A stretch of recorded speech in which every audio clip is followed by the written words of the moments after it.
Good morning. Welcome to the sports segment on the Weekend Show. My name is Abraham Yusuf, and I'm bringing to you all the happenings across the world of sport. And on today's episode, these are the headlines.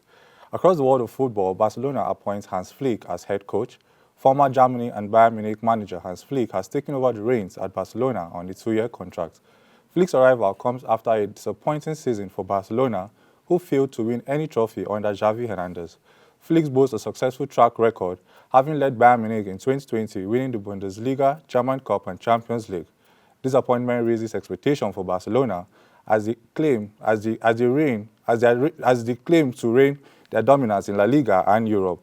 Former Man City captain and Burnley manager Vincent Kompany has been named as the new head coach of Bayern Munich. Kompany joins the Bundesliga giants on the 3-year deal after a successful season with Burnley, where he won the championship title in 2020-2023 season. Despite Burnley's relegation from the Premier League, the company's tactical IQ and leadership qualities impressed Bayern Munich. This marks a significant step for Kompany and a new chapter for Bayern Munich as they look to retain their dominance in Germany. Sport Minister visits Tijani Babangida, ex-Super Eagles player, who survived the ghastly motor accident that took the lives of his loved ones. The Nigerian Football Federation on Sunday paid a courtesy visit to Babangida at the hospital. The delegation consoled the former Super Eagles player over the death of his brother and his son. They also prayed for quick recovery for Babangida and his wife, who has undergone a successful facial surgery. Babangida is the president of the PFAN and was a member of the Nigeria Under-23 team that won the gold medal in football at the 1996 Olympics in Atlanta. He had a decade with the Super Eagles where he became famous for his speed down the flanks. Head coach of the Nigerian Super Eagles, Vinny George, has received a significant reinforcement ahead of a vital 2026 World Cup qualifying match against South Africa's Bafana next week. This was possible after star striker Victor Osimhen, who was sidelined since May 11 with a muscle injury, made his comeback at the Stadio Diego Armando Maradona. Osimhen, the reigning African Footballer of the Year, had been a major doubt for the June international fixture between Nigeria versus South Africa and Benin Republic. Although it was speculated that Osimhen was named in the squad merely to bid farewell to Napoli ahead of his potential transfer to Chelsea or Paris Saint-Germain, he ended up playing for 25 minutes. During his brief stint on the pitch, he made a notable impact and nearly scored a last-minute header. If Osimhen remains injury-free in the upcoming training session, he is expected to start against South Africa on June 7. Meanwhile, the fitness status of another key player, Samuel Chukwueze, remains uncertain. In the NBA playoffs, Celtics sweeps East and the Mavericks prevail. The Boston Celtics have been a force to reckon with throughout the playoffs. They swept the Indiana Pacers in 4 games, showcasing their offensive firepower and skillful defense. Jason Tatum and Jaylen Brown have been unstoppable, and the Celtics are poised for a deep run in the finals. The Western Conference Final provided a nail-biting series, with the Dallas Mavericks ultimately edging over the Minnesota Timberwolves in 5 games. Luka Doncic was sensational, leading the Mavericks offense with his signature playmaking and scoring prowess. The Timberwolves fought valiantly, but the Mavericks' experience and resilience proved too much to overcome. The 2024 final will tip off on Thursday, June 6th, with the Boston Celtics facing the Dallas Mavericks. This match promises to be a clash of titans, with the Celtics' well-rounded roster and the defensive prowess faced off against the Mavericks' offensive firepower led by Luka Doncic.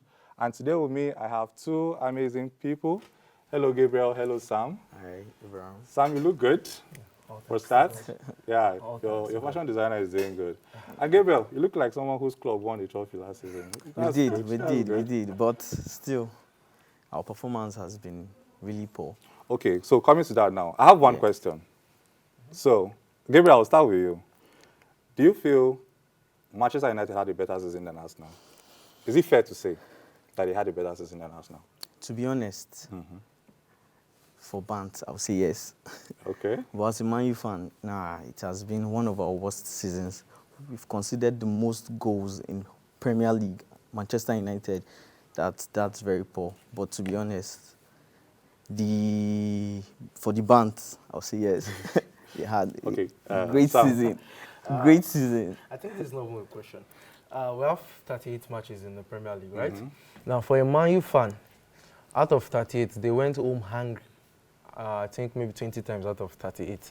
And for an Arsenal fan, maybe I went to Mango maybe just 4, 5, 6 times. So who should have? You answer don't that have a question. trophy. You don't win a trophy. Community Shield is also a trophy. Have you heard the saying? The end justifies the means. Let's work with that. Yes. So you struggle throughout the whole season. You play good football. I won Community Shield. People always forget we won Oh, Community you won Shield. Community Shield? Yes, that's the first trophy of the season. Okay. That's not a trophy. Look That's at it. what? It's Then that's literally a what? plate. Okay. That was It's a plate, just to literally put a you guys plate. on the spot. Okay, so the Champions League is today. That's the biggest game of the season, supposedly, right? Yeah. Now, let's look at all the finals that have been played so far. The Europa League final. Yeah. Leverkusen were favourites. They've had a wonderful season, unbeaten all. True. But then Ademola stood up to the occasion, and Atlanta were just everywhere. I think if you watch that game, you discover that Atlanta overplayed. And for me, they outplayed by Leverkusen. Yeah? And Ademola just... So against the odds, Atlanta won. Yeah. Coming to the FA Cup final, Man City were favourites. Yeah? To win.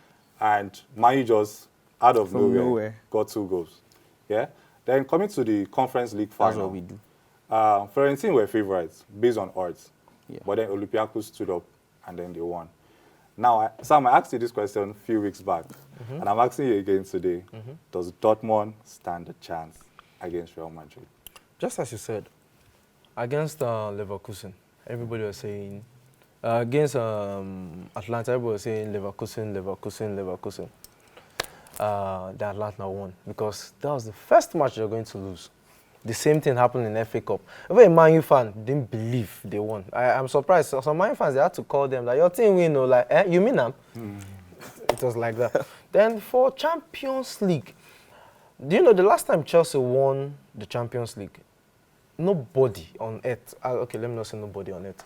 70% of people watching ball will never see Chelsea win that Man City. I always say it's a fluke.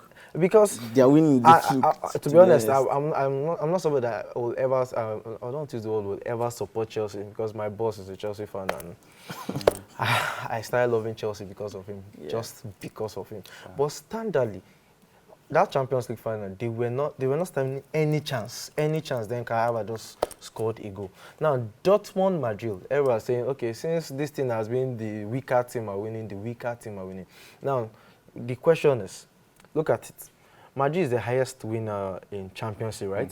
And there's no time Madrid will play a Champions League final that they are not the better team. Yeah. There is no time. They are always the better team. Everybody like, now Madrid Cup now. Abi? But at the end of the day, they end up winning. So do you think the better team of the weaker team winning will work for Madrid? I doubt, but I pray so. Because to be honest, I'll be the happiest man on earth if Dortmund wins. Because Madrid have the whole thing. Dortmund are struggling. I think after now they should just name it UEFA Madrid. Because if you watch Dortmund matches, they are not outstanding. Yeah. Go and watch Dortmund PSG. If you watch that match, if it's in Africa, somebody will say, they don't do PSG jazz. PSG hits the ball like 5, 6, 7, 8 times. I remember there was a time Mbappe dribbled the goalkeeper to score, and before you know, somebody, I forgot, slowly removed the ball. So everybody, Dortmund, they were not winning, being like outstanding. It just happened. Okay. So final, let's pray what will happen. Your predictions. What's your scoreline? I see that match ending 4-1. In Madrid favor? Yes. Sam, what's your prediction? Dortmund 2-1. Okay, That's I'm my going for a Dortmund 1-0. Yeah, Of course, you're a Barca fan. Why won't you? Okay, so quickly, let's go to the Super Eagles. Yeah. Yeah, now, we are in a tight spot. We need to win our next 2 matches, right, to qualify for the World Cup. Now, we're facing South Africa and Benin Republic. Now, look at the performance of all our attackers. We have a good squad. Who do you think should be preferred as your front 3? Okay, let's just look at 2 positions, Osimhen or Boniface? Osimhen. Osimhen. Yeah. Okay. All right, all of you? I would prefer Osimhen also because he has been turning up for us. Okay. No, Boniface is just a super sub. That's how I see Boniface. As a super sub. You can't say super sub. I feel he can play the wing instead of playing the striking position. It's better he plays the wing, and Lukman also plays the other wing. Okay. All right. Thank you, guys. Thank you for sharing your thoughts. All right. That's the much we can take on today's episode. Stay tuned. We have more coming up for you on The Weekend Show.